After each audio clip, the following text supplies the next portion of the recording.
আগামী 24 ঘন্টার মধ্যে অ্যাকশন দেখতে চাই, অ্যাকশন না হয়ে আপনাদের পদত্যাগ দেখতে চাই। অত্যন্ত বরাক্রান্ত মন নিয়ে আজকে টিসির সামনে আমরা দাঁড়িয়েছি। আপনারা দেশবাসী সবাই অবগত আছেন, এই স্বৈরাচার খুনি হাসিনাকে আমরা বিতাড়িত করেছিলাম একটি সাম্যের বাংলাদেশ গড়ার জন্য।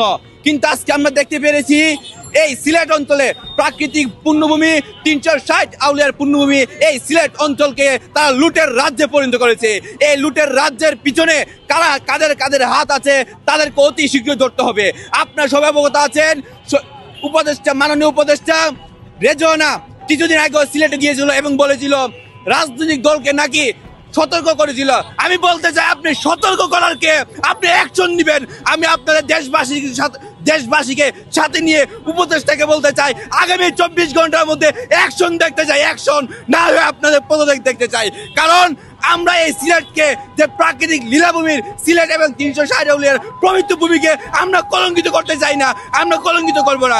উপদেষ্টাদের আমরা সতর্ক করে বলতে চাই, আপনারা যদি ব্যর্থ হন 24শে জুলাইয়ের কালো দিন থেকে আরো ভয়ঙ্কর দিন আপনাদের চেয়ারের মধ্যে আসবে, আপনাদের চেয়ার ভেঙে যাবে।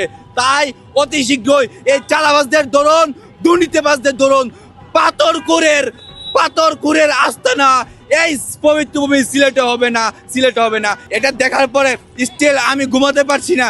আমরা কিছুদিন আগে সিলেট গিয়েছিলাম এই প্রাকৃতিক সৌন্দর্য দেখার জন্য। আমরা বাংলাদেশের মানুষ বাইরে যেত, আর সিলেটে এত সুন্দর প্রাকৃতিক পরিবেশ এটাকে ভাই ধ্বংস করে দিছে। মনের ব্যথা কাকে বলবো, এক স্বপ্ন নিয়ে প্রতিষ্ঠা বসিয়েছিলাম, তারা গিয়ে জনগণকে আহ্বান করার কি আছে রে ভাই? তারা তো অ্যাকশন দেওয়া দরকার। অ্যাকশন দিলে আমি মনে করি 24 ঘন্টার মধ্যে এর থেকে বাংলাদেশকে পরিত্রাণ দেওয়া সম্ভব। সিলেটের বাসিন্দা হিসেবে প্রথমত আমাকে কিরকম মর্মাহত করেছে আপনি দেখেন।